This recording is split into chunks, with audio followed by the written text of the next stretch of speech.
শুভ সন্ধ্যা। আজ সোমবার 18 জুলাই 2022 সন। এখন ক্যানবেরাতে সময় রাত 8টা। শুরু হচ্ছে ক্যানবেরার 2XX কমিউনিটি রেডিও স্টেশন থেকে প্রচারিত সাপ্তাহিক বাংলা অনুষ্ঠান বাংলা রেডিও। এই অনুষ্ঠান প্রচারিত হচ্ছে কমিউনিটি ব্রডকাস্টিং ফাউন্ডেশন লিমিটেড ও বাংলাদেশ অস্ট্রেলিয়ান অ্যাসোসিয়েশন ক্যানবেরার সৌজন্যে। প্রতি সোমবার এই অনুষ্ঠান প্রচারিত হয় FM ব্যান্ড 98.3 মেগাহার্টজে। আজ অনুষ্ঠান পরিচালনায় আছি আমি রাকিবুল শেখ।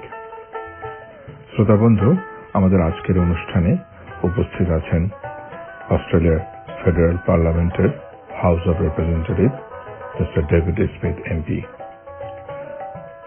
আমরা আজকের অনুষ্ঠানে ডেভিড স্মিথ এমপির সঙ্গে কথা বলবো, ওনার সঙ্গে পরিচিত হব এবং নতুন অস্ট্রেলিয়ার গভর্নমেন্ট লেবার পার্টি সম্বন্ধে কিছুটা জানতে পারবো এবং তাদের কার্যক্রম সম্বন্ধে বোঝার চেষ্টা করব। আশা করি অনুষ্ঠানটি আপনারা উপভোগ করবেন। অনুষ্ঠানটি ইংরেজিতে ধারণ করা হয়েছে।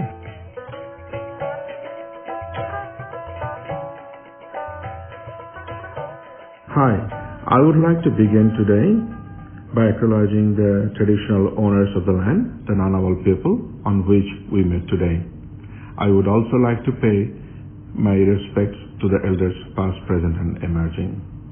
Dear listeners, tonight we have a very important respected guest. He is the member of the House of Representatives and the federal member of the electorate of Bean in Canberra, Mr. David Smith. We welcome you to our program tonight.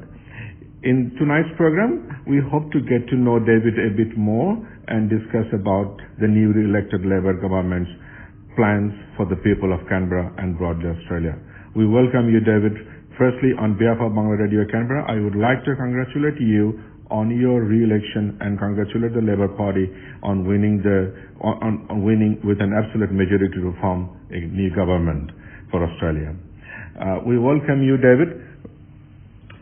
Look, thank you. It's great to be here on Bangla Radio Canberra. It's such a privilege to again have the capacity to represent the wonderful, diverse community of Bean in our federal parliament. David, to start with our program tonight with you, the first thing we would like to know for our listeners, could you please tell us a little bit about yourself, why you entered into politics and what drives you to become a great politician and what you want to see for the people of Canberra. Just tell us something about yourself, please. Well, look, my story is pretty much a Canberra one. So I've sort of grown up in Canberra. That's where I've been educated, primary, secondary school in the electorate of Bean before going to the Australian National University. And look, if you're from Canberra, it's hard to avoid politics. So there was always some conversation around politics at home. But for me, the real opportunities, and I guess the reason why I sort of was interested in getting involved in politics was ensuring that everyone across our community got fair and equitable access to education and the opportunities that come from education, as well as having access to fair and equitable access to healthcare. And these are big changes that particularly happened in the Australian community during the Whitlam government in the 1970s, and then through the Hawke and Keating governments in the 80s and 90s. And they're things that really inspired my interest in politics. And I guess the fundamental background to that is a commitment to social justice, wanting to ensure that Canberra becomes a fairer place to live and work in. And that's the driver for my involvement in politics. And look, I've had the good fortune to be in the Senate very briefly for less than a year. There's a bit of a story there. And then I had my first term in the House of Representatives just over the last 3 years. And so I'm still relatively new, but I've had the opportunity already to work with many of our various communities across Bean from opposition, and now looking forward to working with constituents from Bean from the position of being in government, which is a great challenge and opportunity. But before coming into politics, what do you mean? What do you used to do? Are you in politics for the last how many years? I've been in politics off and on for about 30 years, but mainly as a volunteer, so someone who was an ordinary party member. But so my journey really was after university. I worked for government, both for the federal government and for AST government in public service for more than a decade, and then after that I worked for two unions, a federal police union and then for a science and engineering union. I guess I've always been interested in ensuring that there's fairness in the world of work, and that drove, I guess, my interest and passion to work in the union movement. And then working for a science and engineering union, I guess I've got a particular interest in the opportunities that are there in terms of technology and innovation, and also addressing some of the challenges that we have with climate change. Areas of policy where investing in science and engineering expertise is going to benefit us all. Excellent. I know how busy you are, and you guys are really busy as a federal member of the parliament, but what do you do in your free time, or do you have any hobbies? One of the things I love to do is hike and walk across many of our reserves and national parks that are close by in Canberra. One of the great things about Canberra is that almost wherever you live, you're probably 5 to 10 minutes away from a national park or local reserve. So that's one of my hobbies. I do I love cricket, and I love so I don't mind a social game of cricket. I'm not that good, and I love community sport as well too. Excellent. Mr. Smith, we would love to know what your typical political day involves. For example, what you do on a sitting day, especially on a sitting busy day. It's a great question. During a parliamentary week, typically a day would go from about 7 or 7:30 in the morning through to 7:30 or 8 o'clock at night. But the sitting of Parliament itself might only go from midday to 7:30, or might go from 9 o'clock to 7:30, because there's a lot of other things that are happening too. So often at 7 o'clock or 7:30 in the morning, there'll be stakeholders running breakfast briefings, and so we'll have a breakfast briefing. It might be about a health issue or an education issue. It might be about an issue around energy policy, and so we'll start off that way, and then the business of Parliament gets underway. And so the business of Parliament, often there are set times that you're meant to be sitting in the Parliament, and so question time and when the Prime Minister is speaking, or when I'm speaking. So I might be talking about the Bean community, about the amazing things that happen. I might be asking a question of our government. But often in the parliamentary day, you're not sitting in the chamber, and so you'll spend time meeting with other stakeholder groups. And so COVID's sort of made it a bit different, but normally it's an incredibly dynamic time, and there are lots of different events that are going on during a normal parliamentary day. Wow. And do you have to be present in the question time every day on the sitting days? Pretty much we're meant to be there. So, and look, one of the interesting things too is, so question time is a time where you want to be there to support your leader. Mm-hmm. And so when the leader's speaking, you should be there in Parliament. And so there are particular jobs in the Parliament that some of your listeners might have heard about, called whips. And the job of the whip, and I'm one of the whips now, is to ensure that your party colleagues are there at the right times in Parliament. So it's when you speak, it's when you support colleagues when they're speaking, and it's also, of course, when there are votes on legislation and other matters in Parliament, you're meant to be there. And if you're not, you have some explaining to do. Excellent. I want to touch base because most of our listeners are from migrant community, and maybe they are very new to Australia as well. So can you touch base, tell us how we can go and see your question times and those things, if you can touch base on that? Yeah, absolutely. So if you're interested in going to question time, if you contact my office, and the best way to do that is to either call 6293 1344, or to drop the office an email to david.smith.mp@aph.gov.au. We can actually organise tickets for constituents to go to Question Time, and if the day works out properly, I can possibly spend part of that time with you, with constituents too, to talk about how the Parliament works and how concerns that might begin at a community level can end up being raised in our Parliament as well too. So feel free to give the office a call or drop us an email, and we'd love to be able to help you get access to Parliament House. Excellent, David.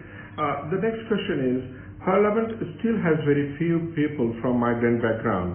How do you motivate Canberrans, new generation, especially those from migrant backgrounds, to enter politics? And what is the process for migrants to join to the Labour Party? That's a fantastic question, and it's a really important one, because for our Parliament to work effectively, our Parliament's membership needs to reflect our broader community. And our broader community is a rich and diverse multicultural one. One of the great things about the new Albanese Labor government has been some of the change that we're starting to see in who is representing us in Parliament. So included amongst our new members are 2 members from a Sri Lankan background, 1 member from her family background is from Goa in India, a member who's second generation from Afghanistan, members from Malaysia and Laos. But that's a recent development. Before this Parliament, very much our Parliament has been an Anglo-Celtic Parliament.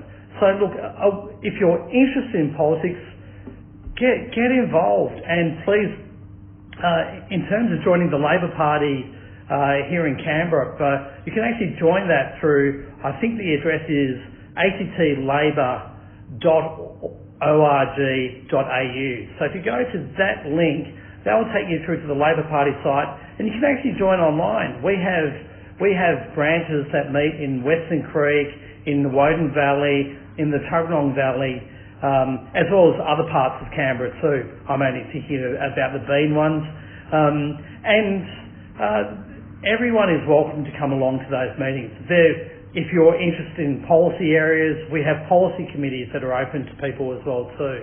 And only just recently we've set up a multicultural action group, because Labor is particularly interested in getting much greater involvement from the important communities that make up Canberra. And so we'd love to see more members from a Bangladeshi background, from a Nepalese background. These are really critical communities here, and we'd love to see you involved.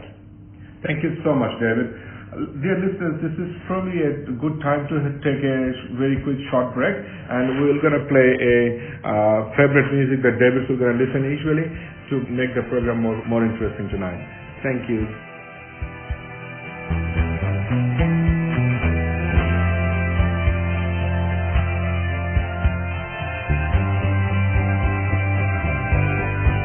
Out here the nights are long, the days are lonely. I think of you, I'm working on a dream. I'm working on a dream. And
Welcome back, David Smith MP.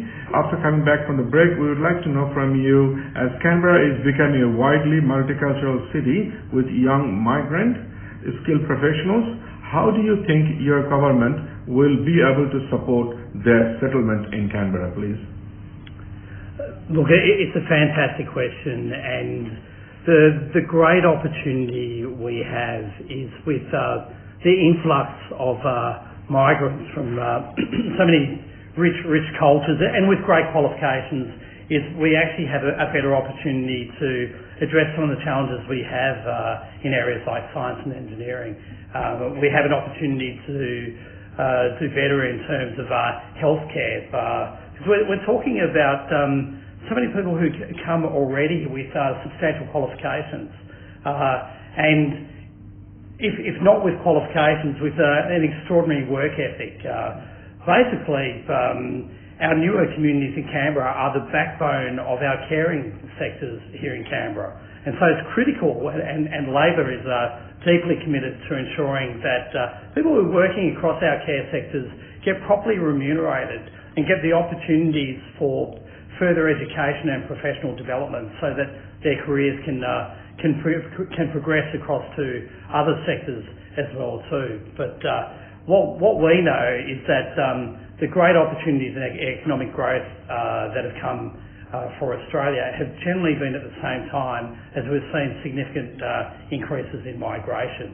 That happened after the Second World War, and it happened again through the late 70s and 80s, that by actually having newer communities, we're open to newer ideas as well too. But what we realise in relation to making this work is that it involves a Labor government being committed to providing extra support into early education, so providing much more affordable childcare, so that households are able to balance both work and family responsibilities, for providing better support into our primary and secondary education, and then more affordable access to higher education too. This is critical if we want to see families get the opportunities that they deserve here, not just in Canberra, but right across Australia. And look, married to that, for a decade we haven't had a national housing strategy, and affordable housing is critical for everyone in our community, but particularly for newer members of our community, feeling like that they have a proper place in our community, is having access to fairer and more affordable housing. And Labor's committed to a national housing strategy that will do a lot to address shortages in affordable housing and access to social housing too, right across our community. Excellent. Thank you so much. We really appreciate your answers to these questions, because that encourages us to know that how we are living and how we can settle easily here. My next question, Mr. Smith, is that with the cost of living rising faster than our pay, what can the new Labor government do in terms of raising cost of living pressure? Look, one of the real challenges over the last decade has been the gap between let's have a break. I'll just turn off my phone. Sorry. Look, one of the most important first steps of an Albanese Labor government was to support overdue increases to minimum wages across the country. For the last 10 years, we've seen wages not keep pace with the cost of living, and with the particular pressures that are on families across the board, it's critical that we address that as our first point of work. Allied with this is a longer term piece of work to ensure that the price of energy goes down, and it's why Labor's investing in renewable energies and technologies right across the economy. What that will do, and we've already seen part of this occur in Canberra, is eventually put downward pressure on energy prices, where families should save up to $250 per year. But there are some challenges over the next year, and with external factors, with the war in Ukraine putting pressure on the cost of food, as well as the cost of petrol and other critical family family resources. So one of the other things that Labor's quite committed to as well too is ensuring that the cost of government services, including access to bulk billing through our Medicare system, access to affordable childcare, becomes much easier for families right across Bean and right across the country. All right, thank you so much.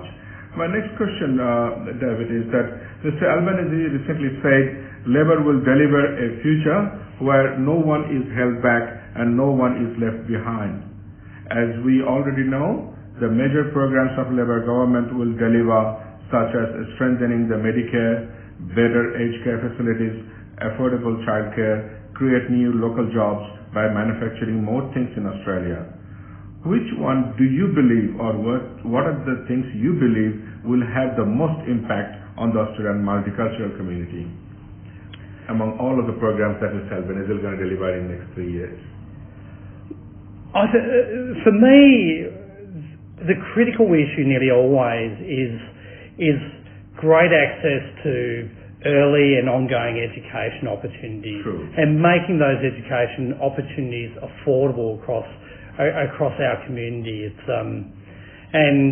allied with that is a respect for the culture of many of our emerging communities, and so support for community language schools and that capacity to support greater bilingual development right across our school sector. We're fortunate to be the home of government here in Canberra, and so one of the things we need to see, not just in terms of our parliamentary ranks, but we want to see greater diversity in our public services. So we want to see members of not just the Bangla community, but all the emerging communities in Canberra represented in both our ACT and federal public services, and start to see that representation come through in the senior ranks of the public service as well too. Excellent. And how about the healthcare or the childcare or the affordable housing? I know you touched base a little bit in your previous questions, but still, do you think that we really, new generations of the young Canberrans can afford their own house one day or within the next 3 years' time? So one of the big challenges for us in Canberra is to get support from the federal government for greater social and public housing. So for the last decade, we've seen a significant underinvestment in social housing because we haven't had the support of a federal government that's prepared to do that. So that is one of the critical steps for us in terms of providing greater access to social and public housing in Canberra. But beyond that, one of the programs I'm excited about is actually providing access to programs of affordable housing more broadly. So, and Labor's got two key programs which will be critical here in Canberra as well as across Australia. One is to provide access to critical professions, so childcare workers, healthcare workers, teachers, many of these critical professions. It's important that those workers can actually afford to live in the communities that they actually service. And so Labor's committed to providing 30,000 houses across up until 2030, which will be particularly looking at those occupational groupings.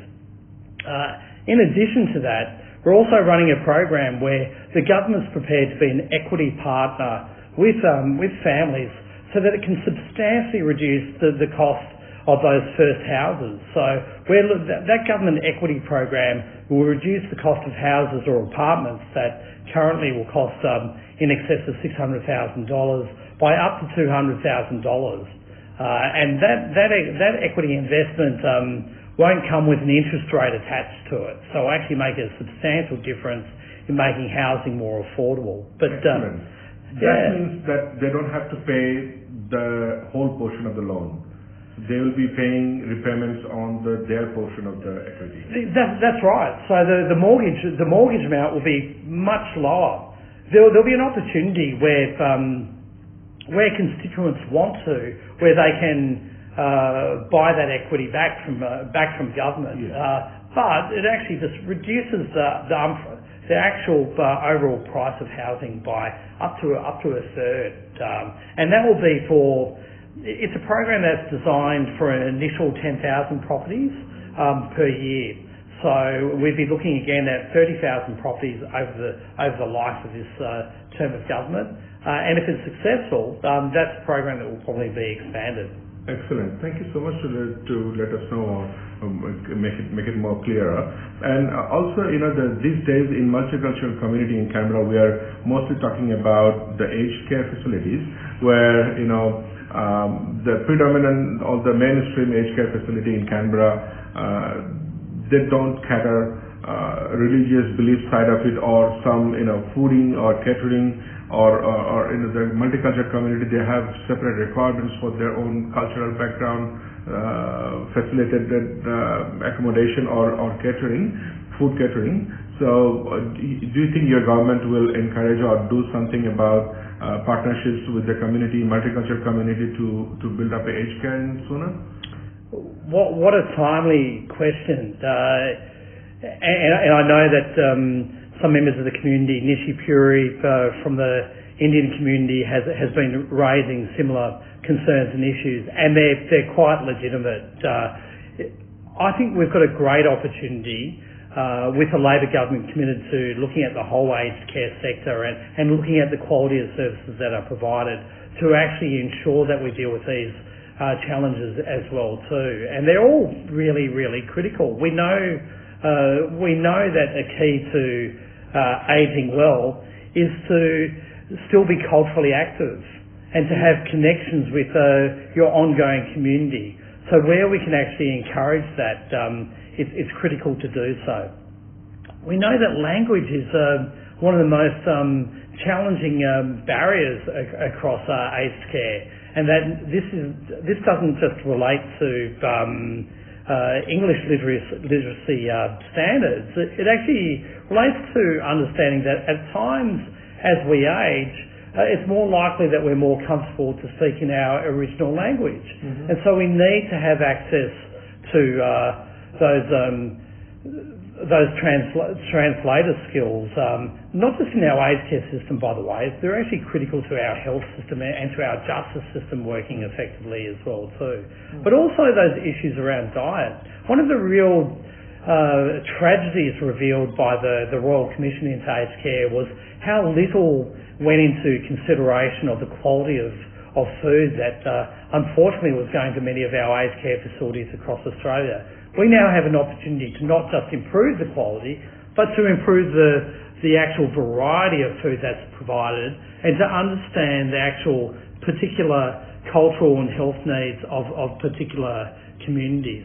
So this is an area I am actually quite interested in, and I think we have an opportunity to do things much better. But to do that, the best way for me to ensure your voice is heard is to make sure that I work closely with your community about those emerging needs.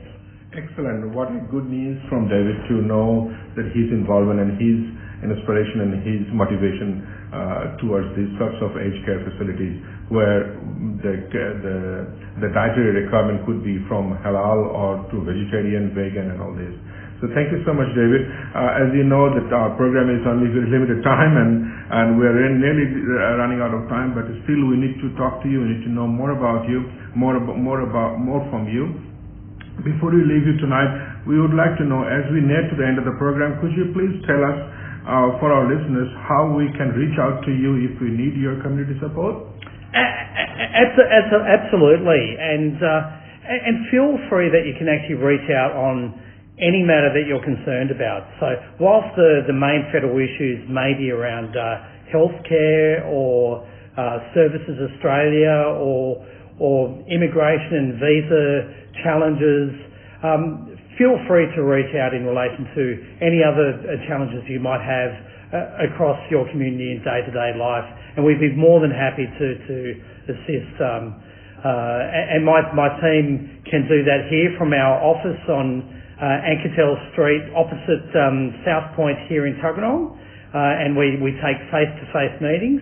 You can call the office on 6293 1344, Or if you drop an email to david.smith.mp@aph.gov.au, our team will be happy to be in touch to address the concerns and challenges that you might have, or to respond to some interesting ideas you might have about how we can actually deliver services and do things better right across being. Thank you so much, Mr. David Smith. We have come to the end of our program tonight.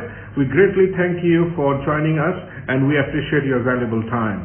We hope you can join with us again and wish you all the best with good health. In Bangla, we call Dhonnobad. Thank you so much to Bangla Radio Canberra, and look forward to being on again soon.